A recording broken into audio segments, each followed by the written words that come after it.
The following is a special presentation of Tony Kurre Radio. Part 2, baby. Bite by bite. One show ain't enough. We got Mission Minded. Of course, you hear that show at least 5 days a week here on the TKR app. Thanks to 100,000 folks who have downloaded our app. You can find these shows on any podcast platform, including Spotify, iTunes, you name it, Apple. We're all over the place. He's Michael Coleman. He's the CEO of the Heart of Alabama Food Bank. In a recent show on Mission Minded, we were talking about, you and I, two guys in their 50s trying to figure out where everyone's getting all their money and why they would spend $6.50 to have a Big Mac that costs $3.50 delivered to your front door. I don't get it. I don't understand it. I understand that if you're going to get like a $200 meal and it's raining and you got a special woman over at the house and you want delivery, I get it. But I'd much rather know that I'm going to get in my car. I'm going to know exactly when I'm going to get my food, when I'm going to have it home. I know it's going to be hot. I know it's going to be exactly what I want. Yeah. These kids these days do things differently. So we're talking about feeding America and food banks, and you're always looking for ways to justify cost and efficiency in what you do. And that goes everything from the type of gasoline you put in your trucks to how much you're paying your drivers. Is there anything you've learned through the DoorDash, Uber world we live in now, Uber Eats world we live in, and being more efficient as a food bank or for food service? Is there anything you can learn from what's going on in this country? Yeah, I mean, DoorDash came alongside of Feeding America coming out of the pandemic and basically set up a system. I don't remember all the details because I was kind of coming in as that system was coming to an end. But came alongside of Feeding America and some local communities to do the United Way agencies to basically say that the first delivery on anybody like that would be free. And there is a real need. I mean, when you think about that, we're trying to impact seniors, who's a large portion of food insecure people in our area. It's some real challenges with transportation. First of all, as you get older, you tend to not see as well. You tend to, especially if you're on a fixed income, you tend to not get out and be as mobile. You don't have the cost to maintain, or the finances to maintain the cost of a car, gas, all those kind of things go into it.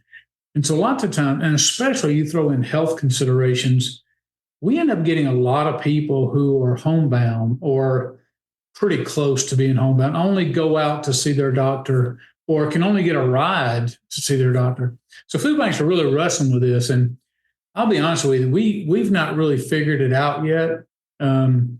It's one of those things where you have so many priorities. You're trying to figure out what's the best use of our dollars. But coming up with systems that can reach out and deliver to people who are homebound. Some people would say, well, it's just as easy as just letting people sign up. And then before you know it, you've got 300, 400, 500 people requesting home delivery. And you can use a DoorDash type system or a software program where they could request particular items and you deliver it. But it's a real challenge when you get out to rural areas because there are people who might be, 20 miles away, still in the same county, in Montgomery County. And then we serve 35 overall, but 12 directly out of our facility. And some of those are more than an hour away one way. Wow. And so when you see, then you begin to get into those challenges about, well, maybe you can serve people within a 3-mile radius of the food bank or a 5-mile or 10-mile. But even then in the city of Montgomery, I mean, you would be overwhelmed with requests.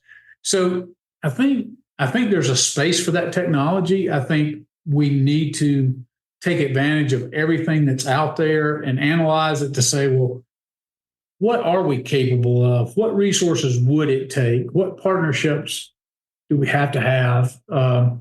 Who can we collaborate with? And that's in part why we're kind of getting, I mentioned a few weeks ago about our Food as Medicine program, which is a new program we're starting up that really is addressing food insecurity, but for those who are going through the most critical of care. And so we're looking at partnering and trying to do several different things through a one-stop shop kind of thing. So somebody has trouble getting out of the house, if they do get to the cancer center, we can also get their food there. And so, and just trying to, and technology is a big part of that. We still haven't figured it all out, but we know that technology is a key component of that.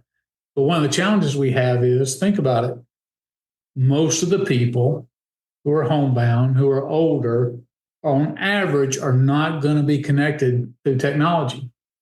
I think of my own mom. Yeah. That's the other thing. Yeah. So if you're relying on them, so then, and again, the reason some of these people need help is because they don't have a support system. Their kids don't live in the area. They don't have friends who can drive a car and do things, run errands for them. I've mentioned my mom before and what she went through before her passing. She was on a fixed income. She would have been one of these people, but my sister and I were blessed to be able to supplement her life. That she didn't have to do things. Yeah. And so she could sit on the phone. She could figure out Facebook. She could scroll on Facebook. But if you were to say, oh, yeah, just download this app, connect to the food bank, say you need this, a bridge way too far. Yeah. So we have a lot of great technology out there, a lot of great stuff. But I still think and there's some, and let me say this. One good thing about the food banking system is, and the way Feeding America has it set up, we're all independent food banks, even though we're contracted with Feeding America, which means we're kind of our own laboratories as to testing what works and what doesn't work. I remember thinking that one of the great things about our country, we were talking politics earlier on our other show, but one of the great things about our country is that, you have federal standards, but we're allowed to kind of each run our own state in the way we think. So you could think of it as being 50 different experiments on how to do healthcare, 50, and kind of learn from each other. And, this state over here does this aspect really well. Let's learn from them. And you would think people would adapt and grow. And that's kind of where we are in the food banking world, is some people are still on the fringe, just talking about it as an idea. Some people are all in on it. That's their priority, is implementing delivery and things like that to people who are food insecure. A lot of it is just simply sharing those ideas, learning best practices, and continuing to try to navigate, find pathways over these barriers, around these barriers, so that the elderly don't fall through the cracks and are not left on the wayside of the road. This is Bite by Bite. This has been a special presentation of Tony Kurre Radio.